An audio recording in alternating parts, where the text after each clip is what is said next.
ജൂജീസ് favourite വേൾഡിന്റെ വചന കേൾവിയിലേക്ക് എല്ലാവർക്കും സ്വാഗതം. പ്രതിദിന വിശുദ്ധ വേദപുസ്തക വായന 1021 ദിവസം. അപ്പോസ്തല പ്രവൃത്തികൾ 5-ാം അധ്യായം. എന്നാൽ അനന്യാസ് എന്ന പേരുള്ള ഒരു പുരുഷൻ തന്റെ ഭാര്യയായ സഫീറയോടുകൂടെ ഒരു നിലം വിറ്റു. ഭാര്യയുടെ അറിവോടെ വിലയിൽ കുറെ എടുത്തുവെച്ച് ഒരംശം കൊണ്ടുവന്ന് അപ്പോസ്തലന്മാരുടെ കാൽക്കൽ വെച്ചു. അപ്പോൾ പത്രോസ്, അനന്യാസെ, പരിശുദ്ധാത്മാവിനോട് വ്യാജം കാണിപ്പാനും നിലത്തിന്റെ വിലയിൽ കുറെ എടുത്തു വെപ്പാനും സാത്താൻ നിന്റെ ഹൃദയം കൈവശമാക്കിയത് എന്ത്? അത് വിൽക്കും മുമ്പേ നിന്റേതായിരുന്നില്ലയോ? വിറ്റ ശേഷവും നിന്റെ കൈവശം അല്ലാഞ്ഞുവോ? ഈ കാര്യത്തിന് നീ മനസ്സ് വെച്ചത് എന്ത്? മനുഷ്യരോടല്ല, ദൈവത്തോടത്രേ നീ വ്യാജം കാണിച്ചത് എന്ന് പറഞ്ഞു. ഈ വാക്ക് കേട്ടിട്ട് അനന്യാസ് വീണു, പ്രാണനെ വിട്ടു.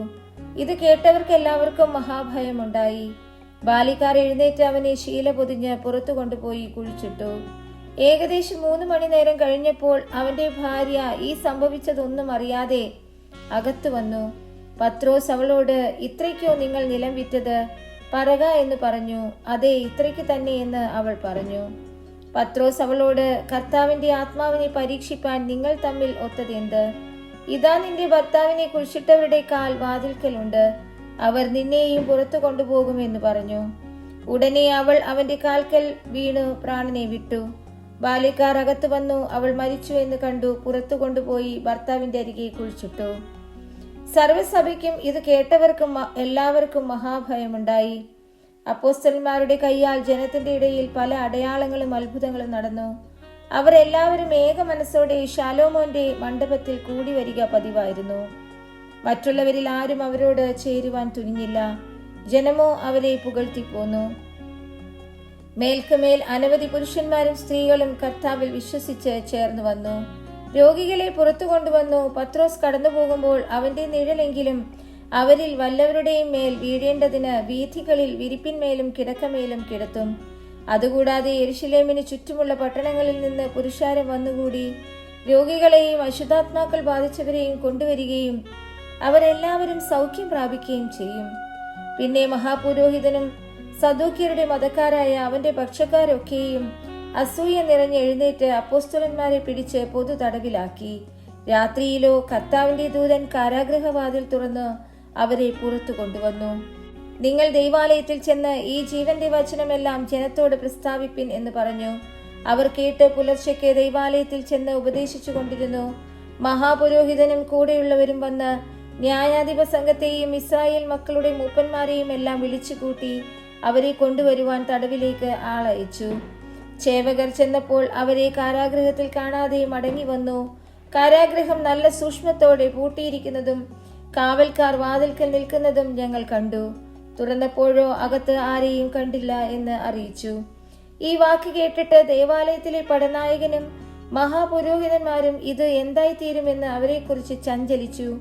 അപ്പോൾ ഒരുത്തൻ വന്ന്, നിങ്ങൾ തടവിലാക്കിയ പുരുഷന്മാർ ദൈവാലയത്തിൽ നിന്നുകൊണ്ട് ജനത്തെ ഉപദേശിക്കുന്നുവെന്ന് ബോധിപ്പിച്ചു. പടനായകൻ ചേവകരുമായി ചെന്ന് ജനം കല്ലെറിയുമെന്ന് ഭയപ്പെടുകയാൽ ബലാത്കാരം ചെയ്യാതെ അവരെ കൂട്ടിക്കൊണ്ടുവന്നു. അങ്ങനെ അവരെ കൊണ്ടുവന്ന് ന്യായാധിപ സംഘത്തിന് മുൻപാകെ നിർത്തി. മഹാപുരോഹിതൻ അവരോട്, ഈ നാമത്തിൽ ഉപദേശിക്കരുത് എന്ന് ഞങ്ങൾ നിങ്ങളോട് അമർച്ചയായി കൽപ്പിച്ചുവല്ലോ. നിങ്ങളോ യെരുശലേമിനെ നിങ്ങളുടെ ഉപദേശം കൊണ്ട് നിറച്ചിരിക്കുന്നു. ആ മനുഷ്യന്റെ രക്തം ഞങ്ങളുടെ മേൽ വരുത്തുവാൻ ഇച്ഛിക്കുന്നു എന്ന് പറഞ്ഞു. അതിന് പത്രോസും ശേഷ അപ്പോസ്തലന്മാരും, മനുഷ്യരെക്കാൾ ദൈവത്തെ അനുസരിക്കേണ്ടതാകുന്നു. നിങ്ങൾ മരത്തിൽ തൂക്കിക്കൊന്ന യേശുവിനെ നമ്മുടെ പിതാക്കന്മാരുടെ ദൈവം ഉയർപ്പിച്ചു. ഇസ്രായേലിന് മാനസാന്തരവും പാപമോചനവും നൽകുവാൻ ദൈവം അവനെ പ്രഭുവായും രക്ഷിതാവായും തന്റെ വലം കൈയാൽ ഉയർത്തിയിരിക്കുന്നു. ഈ വസ്തുതയ്ക്ക് ഞങ്ങളും ദൈവം തന്നെ അനുസരിക്കുന്നവർക്ക് നൽകിയ പരിശുദ്ധാത്മാവും സാക്ഷികളാകുന്നു എന്ന് ഉത്തരം പറഞ്ഞു.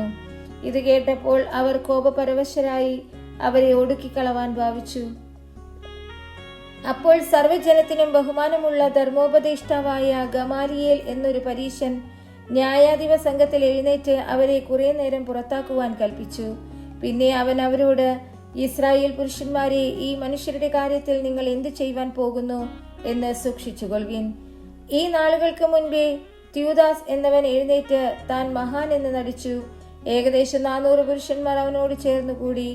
എങ്കിലും അവൻ നശിക്കുകയും അവനെ അനുസരിച്ചവരെല്ലാവരും ചിന്നി ഒന്നുമില്ലാതാകുകയും ചെയ്തു.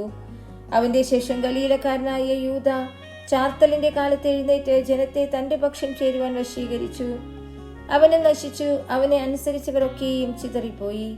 ആകയാൽ ഈ മനുഷ്യരെ വിട്ട് ഒഴിഞ്ഞുകൊള്ളുവിൻ എന്ന് ഞാൻ നിങ്ങളോട് പറയുന്നു. ഈ ആലോചനയോ പ്രവൃത്തിയോ മാനുഷ്യമെന്ന് വരികിൽ അത് നശിച്ചു പോകും. ദൈവികമെങ്കിലോ നിങ്ങൾക്കത് നശിപ്പിക്കാൻ കഴിയുകയില്ല. നിങ്ങൾ ദൈവത്തോട് പോരാടുന്നു എന്ന് വരരുതല്ലോ എന്ന് പറഞ്ഞു. അവർ അവനെ അനുസരിച്ച് അപ്പോസ്തലന്മാരെ വരുത്തി അടുപ്പിച്ചു. ഇനി യേശുവിന്റെ നാമത്തിൽ സംസാരിക്കരുത് എന്ന് കൽപ്പിച്ച് അവരെ വിട്ടയച്ചു. തിരുനാമത്തിനു വേണ്ടി അപമാനം സഹിപ്പാൻ യോഗ്യരായി എണ്ണപ്പെടുകയാൽ അവർ സന്തോഷിച്ചുകൊണ്ട് ന്യായാധിപ സംഘത്തിന്റെ മുൻപിൽ നിന്ന് പുറപ്പെട്ടു പോയി. പിന്നെ അവർ ദിനംപ്രതി ദേവാലയത്തിലും വീടുതോറും വിടാതെ ഉപദേശിക്കുകയും യേശുവിനെ ക്രിസ്തു എന്ന് സുവിശേഷിക്കുകയും ചെയ്തുകൊണ്ടിരുന്നു.